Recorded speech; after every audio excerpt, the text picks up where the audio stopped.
Please don't forget, guys, to drop a like on the stream, subscribe to the YouTube channel, and make sure you hit that bell icon and you'll be notified of any new content we upload to the channel. Come on, you Irons! So the news has come out of West Ham today that Angelo Ogbonna, during the Liverpool match on Sunday at London Stadium in the Premier League, sustained an anterior cruciate ligament injury. This is said to put him out for a fair chunk of the season. Now, Angelo Ogbonna is in the last year of his contract, so there's a little part of me that's asking the question, actually, is this the last time we've seen Angelo Ogbonna in a claret and blue shirt? And I don't want to believe it's true, but it's a possibility, because if this injury actually puts him out for the season, are they going to offer him a contract on a player that will be about 34 then, I believe, and may not be the same player after the injury? I'm not too sure, with the best will in the world. He's been a fantastic servant for the club, but we'll see what happens there. But more immediately, what do West Ham do? Because obviously we now have an issue at centre-back. We know the issues we've got at centre-forward. If Antonio gets injured, what do we do then? But now the question has to be asked, what do we do at centre-back? So, here's a few little things to throw at you, and please get involved in the comment section below. We got a few possibilities that we could do in the short term between now and when the transfer window opens. We could promote someone from the academy teams. There are two standout candidates in my book. You could either promote Alese or Jamal Baptiste. Now, Alesse's already made his first team debut. He played against Hull in the League Cup in September 2020. He played the entire 90 minutes. So he's already got first team experience. So no problem there. He's 20 years of age. He will be 21 early part of next year. And he's played for England up to and including under 20s. That's one particular option we could promote. The other option we could promote is Jamal Baptiste. Now, Jamal Baptiste has played for England up to and including the under 19 level. He is the younger of the two. He's 18 years of age at present. And a lot of good things have been spoken about him. There's a lot of potential there, it's fair to say. Is he ready for the step up? Is Alese ready for the step up? I'm not too sure. One other possibility we could employ in the short term between now and at least the transfer window and possibly going into the summer may be, we can sign an out of contract player, a player that is currently unemployed essentially. Now, I did a little bit of digging on Transfer Market, and there was one name that sprung up that I immediately looked at and thought, hang on a minute, that could be something that in the short term might actually be a decent replacement in some respects. Not a player that ordinarily I would have looked at, to be perfectly honest with you, but there's a few benefits to it, I believe. This guy has actually played at the top level in the Premier League. He's actually won the Premier League.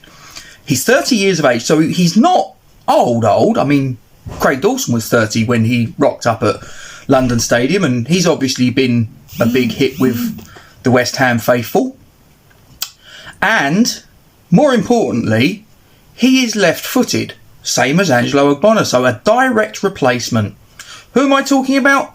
Former Manchester City centre-back Eliquim Mangala. Now, as I say, not someone that I would have advocated going out and getting ordinarily. However, needs must. As I say, he ticks the boxes. He's got Premier League experience.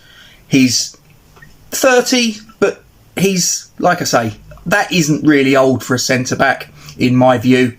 And as I say, he is left-footed. He's currently without a club, so we could literally sign him right now and he would be straight involved in the first team squad. That's one possible option. The other option is obviously we can wait until January and then obviously go again. What are the possibilities there? Well, there's some names that obviously we were linked with in the summer that moves never came to fruition for one reason or another. One player in particular, Phil Jones at Manchester United. Now, Phil Jones has not been involved in any first team squad barring the match at Old Trafford where we beat them 1-0 in the League Cup. He was actually on the bench. Other than that, he's had no first team involvement whatsoever. He's obviously had injury problems, so that's a bit of a concern. He obviously has worked under David Moyes, so David Moyes will know exactly what he brings to the table. One thing that he does actually have in his locker that we know that David Moyes likes players to have a little bit of his versatility. He can play at centre-back, he can also play at right-back, and he can play in defensive midfield. So that's a bit of a tick for David Moyes.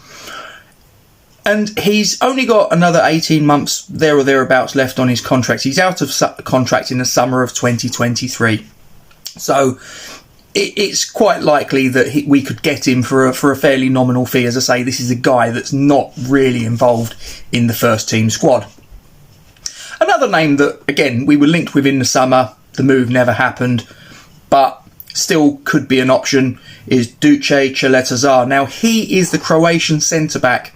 He's currently at Marseille, and he, in the opening game of the Euros, effectively put Harry Kane in his back pocket, I thought. I thought he looked a good player. 25 years of age, and he would actually, I think, be a decent option to possibly look at. He's a typical Croatian, takes no nonsense. He can give it as well as taking it, tough as nails. So that's one other possibility. Another possibility to explore is a guy that very nearly got through the door in the summer. We was after Kurt Zuma initially, then that deal seemed to be off the boil. We then went to Fiorentina in Serie A and went after Nicola Milenkovic. Now, he's 23-24, Serbian international, and he signed a contract extension to 2023 with Fiorentina. So, again, not really, it's not on a long deal with his parent club, so possibly there could be scope there for a deal to be done. The only thing with Jones, Chaletazar and Milenkovic is they're all right-footers, and as I say, Ogbonna's left-footed. So this is what makes me wonder whether actually Mangala might be a better fit, if you will, as I say, because it's like for like. You're replacing one left-footed centre-back with another, which I know some people might think is not actually a big deal, but actually I think it is massively, you know. But there you go, that's just my opinion. You've got the comment section below. They're just some of the options. Now, is there an option that I haven't mentioned that you think would actually be a good fit for West Ham? As I say, it has to be someone that's going to fit in with our style of play. You're not going to put a square peg in a round hole. So, David, it needs to be someone that fundamentally would fit into the David Moyes style of football. So, what do you think? Should we promote someone from the academy teams like an Alese, like a Baptiste? Should we maybe go out and sign a player now that is out of contract, unemployed, like Mangala, former Manchester City player, Premier League winner, only 30 years of age, and as I say, crucially, he is left-footed? Or do we wait until January and go for a player like Phil Jones, Duche Chaletazar or Nicola Milenkovic, or another? Or do we maybe even take a fourth option and do nothing? Personally, I think that's a bad idea. I really don't think that would be, because all it would take would be, we've currently now got 3 fit first team centre-backs in Zuma, Dawson and Diop. All it would take would be an injury to one of them. Now we're really in the car. What do we do then? Do we put Declan Rice there? I suppose we could, but we're robbing Peters for feed Paul. I wouldn't be up for that at all. So I think we need to get in, even if it's just a short-term fix to the end of the season. I think we need to get someone in my opinion, but you might have a different point of view. So you've got the comment section below. Please get stuck into it. And as usual, guys, come on you irons.